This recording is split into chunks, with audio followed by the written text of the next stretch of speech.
Ladies and gentlemen, there's a metaphor we need to construct, and it is the metaphor of the state, society. Let's say that there's a group of people in society that use force to stop anybody from doing the things we agree that shouldn't be done. And there's a larger group that stops incursion from outside.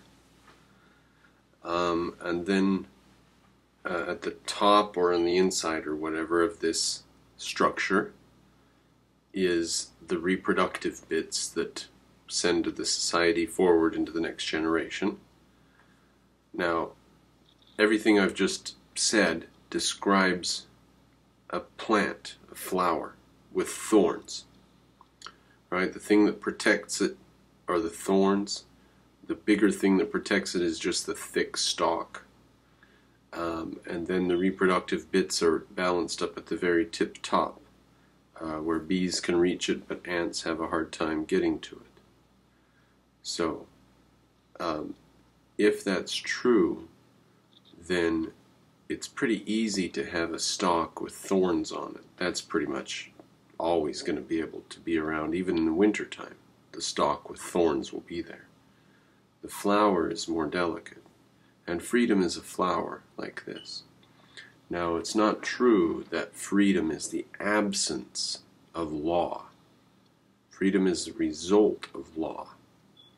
And anybody who knows their ancient Greek studies will know this, because the Greeks said, "We obey no man, we obey only the law."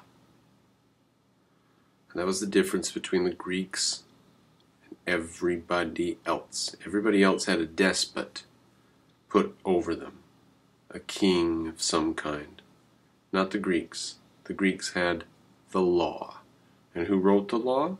They wrote the law themselves, and they voted on it themselves, and by a majority they instituted it.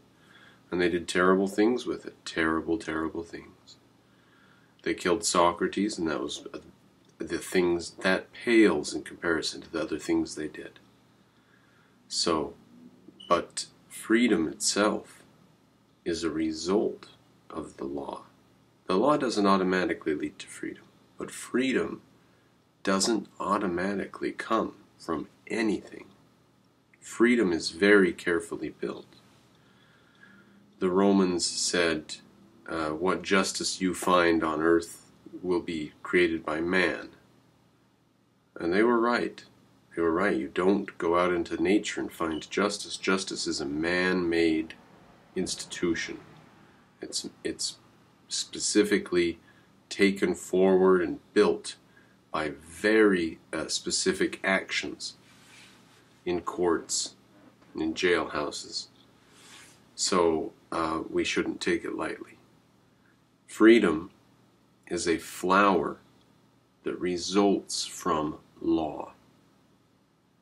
It is not the case that we can be unicorn, hippy-dippies, and just be free and get rid of the state. These anarchists don't know anything about the history of ancient Greece, or they would realize that true freedom is in not obeying other people, but in obeying only the law.